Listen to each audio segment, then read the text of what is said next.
So Cam Ward, he came from a place you've probably never been, played for a school you've probably never heard of, and threw footballs for a team that wasn't known for throwing the football.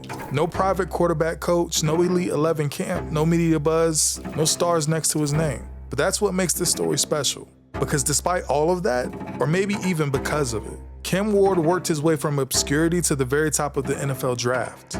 Not because he was given anything, but because he earned it.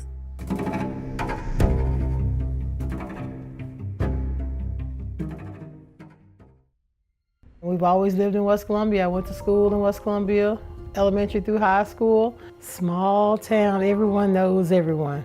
Before the hype, before the headlines, Cam Ward was just a kid growing up in a small Texas town with big Friday night lights. Probably a population of about 3,000 people. West Columbia, a quiet community just an hour south of Houston. It lived and breathed football.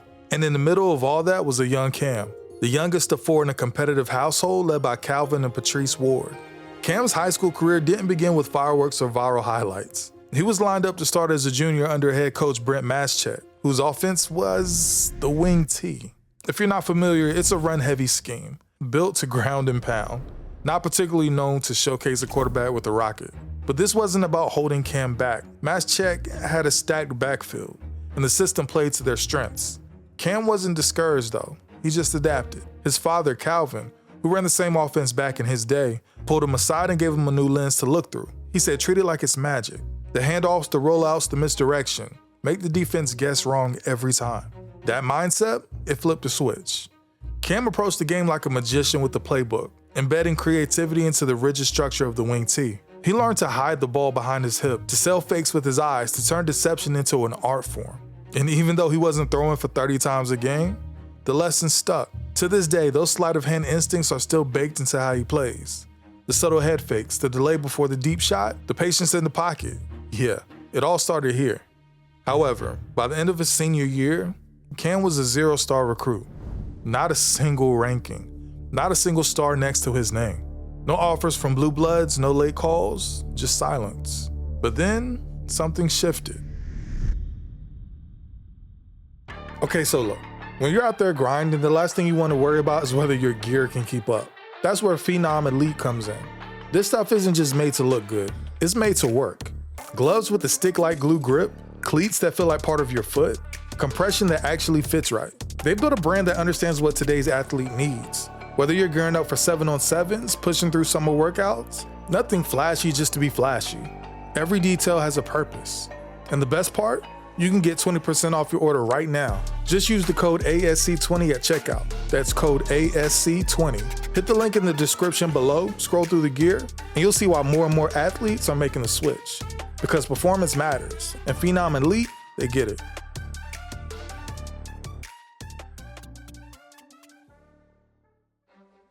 At a recruiting camp in San Antonio, about 3 hours west of his hometown, Cam finally caught a break. I had some big-time schools watch me throw the ball. Ended up having one offer, Incarnate Word. A small FCS program barely on the national radar.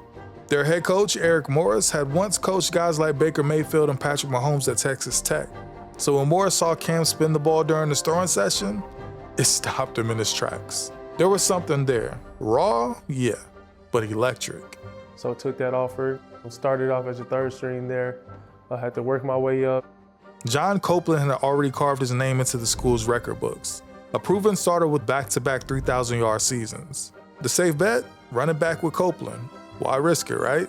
But Cam wasn't interested in waiting around. Before he ever stepped foot on the campus, he made a promise to his dad. He was gonna win the job.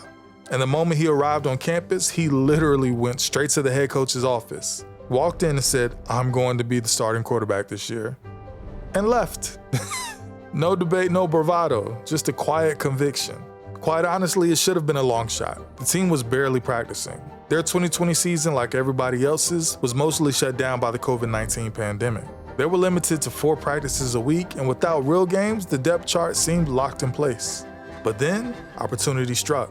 Arkansas State, a Division I FBS program, reached out about playing a late season game in November. So, UIW accepted. Suddenly, they had a game to prep for. And Morris turned the opportunity into a quarterback competition, and that's all Cam needed. The team started to gravitate towards him. Day by day, he wasn't just earning the job. he was taking it over. Unfortunately, though, the game against Arkansas never happened. A COVID outbreak hit the UIW roster the week of the trip, and the team never even got on the plane. But the decision had already been made. Cam Ward, that zero-star recruit no one wanted, was now the starting quarterback. Cam had gone from invisible to undeniable. In just 2 seasons, he transformed Incarnate Ward's offense into one of the most explosive in all of FCS. Over 4,600 yards passing and 47 total touchdowns in 2021 alone. His arm talent was undeniable. His poise under pressure, unshakable. And his story, just beginning. For Cam, the original plan was to stay at UIW all 4 years, build something special, finish what he started. But that changed when Eric Morris, the coach who saw something in him when no one else did, accepted the offensive coordinator job at Washington State. It felt like a signal. So, Cam entered the transfer portal, not just to follow Morris, but to see how far he could take this second chance. And unlike the last time he was on the recruiting trail, this time, a lot more people came calling. 15 programs, all big names, all offering starting roles, all suddenly seeing the talent that had been there all along. Even Lane Kiffin at Ole Miss made an aggressive push. The Wards were flown into Oxford and treated like royalty. The NIL offers were big, the spotlight even bigger. But Cam, he never forgot. He remembered the coaches who overlooked him, the empty inbox on signing day, the camps he wasn't invited to. And just as clearly, he remembered who did show up, Coach Eric Morris. Washington State couldn't match Ole Miss financially, not even close. But they had something else, loyalty. And for Cam, that meant more than money. So he packed his bags and followed his coach to Pullman, Washington, nearly 2,000 miles from home, to bet on the man who had bet on him first. Ward fires over the middle, caught, touchdown, Robert Farrell. By the time the 2023 season ended, Cam Ward had done everything Washington State could have asked, and then some. Zone read and watch out for Ward. Green grass to the touchdown. In 2 seasons, he completed 65.5% of his passes for nearly 7,000 yards, threw 48 touchdowns and ran for 13 more, and gave the Cougars national relevance they hadn't seen in years. He was dynamic, he was efficient, and he was still getting better. But now came the question that every college star eventually faces. Was it time to go pro? We've gotten some clarity on the quarterback portal. Cam Ward moments ago on Instagram said he's declaring for the NFL draft. Now, I just spoke to his dad within the last 10 minutes, Calvin Ward.